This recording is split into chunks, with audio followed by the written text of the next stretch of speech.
Messieurs, bonjour et bienvenue sur votre site de référence dakaractu.com qui vous invite à suivre les points saillants de l'actualité de ce mercredi 9 août 2017, actu teinté de politique et maculé de faits divers, entre queue de comète des législatives et élucubration valant incarcération pour amis collégiens et peine d'abat. Le quotidien L'As donne dans le coquelis et titre à la une: organisation des législatives, Macky Sall félicite Abdoulaye Daouda Diallo.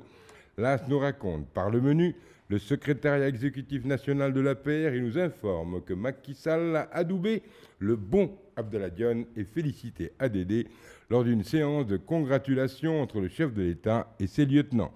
Selon l'As, Macky Sall était si ravi qu'il a été le seul à prendre la parole pour disséquer les résultats et distribuer bons points et fleurs aux différents responsables.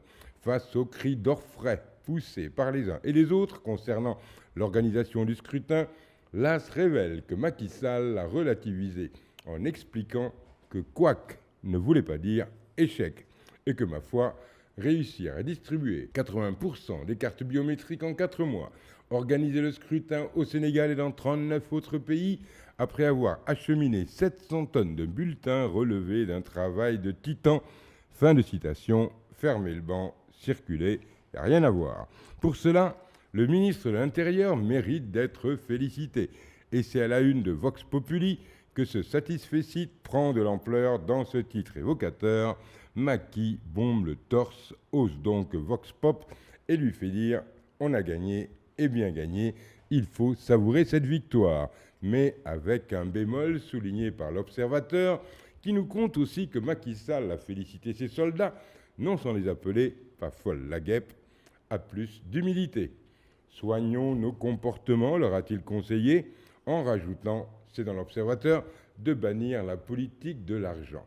Le quotidien, lui, titre sur les législatives de 1998 à 2017 et toujours près d'un bon mot affiche le pouvoir dans les taux, TAUX, rappelant qu'en 1998, le PS avait 50,2% et qu'en 2001, Wade avait 49,6%, écrivant dans son article que le pouvoir minimise le taux de 49-48%, l'opposition s'en délecte.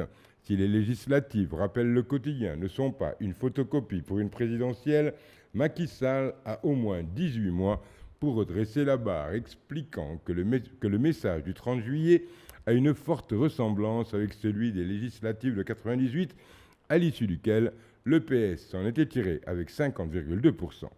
Et on connaît la suite, 2 ans plus tard, pointe le quotidien qui fait parler d'intéressantes et instructives archives. Enquête revient à sa une sur l'excellent score de la coalition gagnante Ouattou-Sénégal qui met, selon Enquête, le PDS face à son destin. Quel avenir pour le Parti démocratique sénégalais, s'interroge le quotidien du Point E, répondant que malgré cette embellie, l'avenir du PDS reste plus que jamais incertain si l'on sait que ces législatives pourraient être le dernier scrutin de sa seule constante, Abdoulaye Wade. Enquête constate que le tsunami n'a pas eu lieu, que le bateau PDS n'a pas coulé, ce qui fait dire à Doudou Wade dans les colonnes de ce quotidien que, je cite, « l'avenir du PDS est très radieux ». Propos relativisés par Moussa Diaw, professeur de sciences politiques à l'UGB, interrogé par Enquête et qui déclare du haut de son étude que si le PDS veut revenir aux affaires, il lui faut trouver de nouveaux électeurs, mobiliser davantage de nouveaux citoyens autour d'un projet viable et devra aussi se trouver un bon leader qui pourra mobiliser autant que Wade, car présidentielles ne valent pas législatives.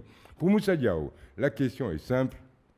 Que propose le PDS face aux différentes et nouvelles problématiques, insinuant dans sa réponse que les invectives, les attaques et la politique politicienne ne peuvent rien leur apporter, d'autant qu'à la une de Vox Populi revient la question du statut du chef de l'opposition au Sénégal et Vox Pop titre « Flou total autour d'un cadeau empoisonné ». Réflexion poussée et largement discutée dans le Vox Pop, d'éminents juristes et de remarquables politiques échangent sur cette lancinante question qui fait office de serpent de mer et de nébuleuse. C'est le titre autour d'un cadeau empoisonné. Je vous le livre, un florilège de propos tenus par les uns et les autres sur cette patate chaude. Pour Babacarba, dans Vox Pop, porte-parole de Oser l'avenir, c'est la désintégration inéluctable des grandes coalitions de l'opposition qui est en vue.